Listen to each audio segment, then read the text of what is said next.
Good morning, everyone. Welcome to Monday. I hope you had some downtime over the weekend and got to do some fun activities. I'll take those out because it's really hard to hear myself those in. So today I wanted to ask you some questions. Do you always find yourself needing to find the public toilets when you're out?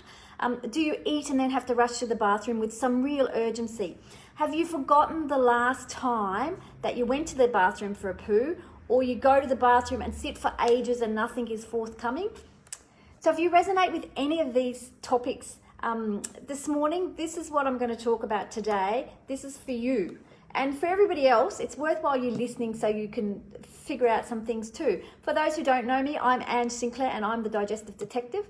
Today I'm talking about my favourite subject, poo, or poop for our American friends.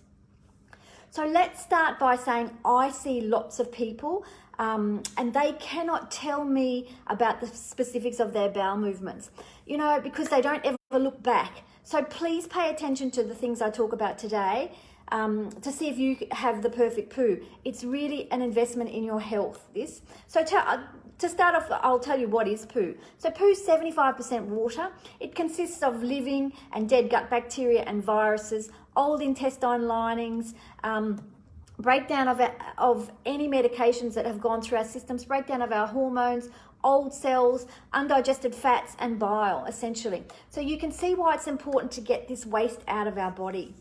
So how often should we poo? So in a perfect world, it should be food in, food out, 3 times a day. I don't often see that. So once or twice per day is the norm for most people. So when you go to the doctor and he says 3 times a week, yeah, that's okay. That's not the case. It needs to be much more often than that. So the longer the poo stays in our body, the more fermentation there will be, and the more the toxins which are being created that your body's trying to excrete will be recirculated. So this will lead to bloating and gas and likely indigestion, and none of us want that. You know, you don't want to be bloated and full of gas. So does your poo sink or float? So poo should be like the Titanic. It should sit on the top of the water for 3 seconds and then it should sink to the bottom of the bowl. So if it floats, it can mean that you have a lot of gas in your bowel motion, or you're just not eating enough fiber. So ideally it should sink to the bottom of the bowl after 3 seconds. So does your poo smell? If it is poo after all, so it should have some smell.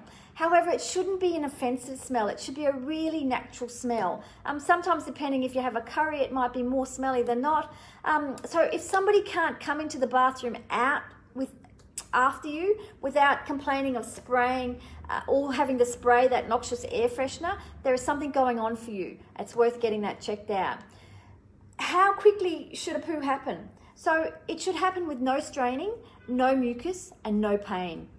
There should be urgency. There shouldn't be urgency around going to the bathroom. You should get the urge and then you should go. So no running or no pushing involved. So if you are rushing to the toilet, there are things going on for you as well. There should be no playing Scrabble with friends in there or reading War and Peace while you're in there either. I know a lot of blokes, sorry blokes, but I know a lot of blokes like to sit in there so they don't have to wash up. And my son's a classic. Every time it's washing up time, he's got to be in the bathroom. So the longer you sit pushing down, the more you're increasing your intra-abdominal pressure and the more likely you are to get a hemorrhoid. So, you know, get the urge, go to the bathroom, get it done. So when you have a poo and feel completely empty, it gives you a feeling that's known as poo-phoria. So this happens because a large poo will trigger our vagal nerve, which is a nerve that runs around our body. And this induces a feeling of exhilaration in some people, intense relaxation, and some people even get goosebumps. It's a big phenomenon in cats as well. So this is the feeling we should all aim for every day. So do you see food in your poo? Well, it is quite normal for you to see corn, tomato skins, and probably sometimes the odd bit of capsicum skin. It is not normal to see other food in your poo. If you are seeing this regularly, you may need to do 2 things. One is take a digestive enzyme, and the other thing is evaluate how well you're chewing. You know I go on and on about this, but if you're not chewing properly, the food's not going to be broken down. You will be able to see it. So sometimes in our busy lives, we try to fit in as much as we can. you know, we inhale our foods and we really forget to chew them. So remember, our stomach doesn't have teeth, and we need to chew to get the food into the smallest pieces that we can get them in, so they're digested easier.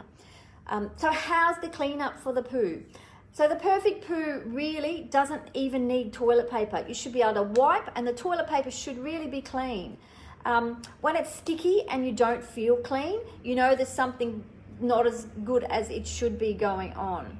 So then we get to colour. So what colour is your poo? So the colour should be between milk chocolate and dark chocolate, although it might vary in colour with whatever you are eating. But if your poo is black, red, and you haven't eaten beetroot, white, or consistently yellow, these are all really good reasons to go for a doctor for a checkup. Don't put them off, because they're worth going to get checked by your doctor. Now you have a rundown on what the perfect poo is like.